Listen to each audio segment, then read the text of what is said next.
కుల వృత్తుల్ని ప్రోత్సహించేందుకు ప్రయత్నిస్తున్నామన్నారు deputy CM Kadiyam Srihari. Warangal urban జిల్లా హసన్పర్తి మండలం మల్లారెడ్డిపల్లెల గొర్రెల పెంపకాన్ని మొదలుపెట్టారు. లబ్ధిదారుల ఎంపిక పారదర్శకంగా జరుగుతుందన్నారు. గ్రామీణ ఆర్థిక వ్యవస్థ బాగుపడేందుకు గొర్రెల పంపిణీ కార్యక్రమం ఉపయోగపడుతుందన్నారు కడియం.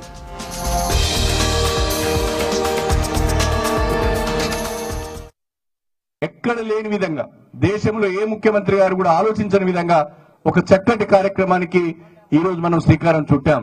2 సంవత్సరాలలో దాదాపు 9,000 కోట్ల రూపాయల వరకు ఈ యొక్క జీవాల పైన ఈ కార్యక్రమం పైన మనం ఖర్చు పెడుతున్నామంటే యాదవ గొల్ల కుర్మల పట్ల ప్రభుత్వానికి ఉన్న చిత్తశుద్ధి ఏందో మీరు ఆలోచించండి. ఇప్పుడు తెలంగాణ రాష్ట్రం వచ్చి 3 సంవత్సరాలైంది.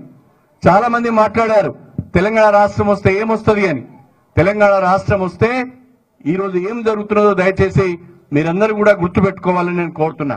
దాదాపు 7,18,000 మందికి 9,000 కోట్ల రూపాయల ఖర్చుతోని ఈ వచ్చే 2 సంవత్సరాలలో గొర్రెలను పంపిణీ చేసే కార్యక్రమాన్ని కూడా పెద్ద ఎత్తున ఈ రోజు శ్రీకారం చుట్టడం జరిగింది.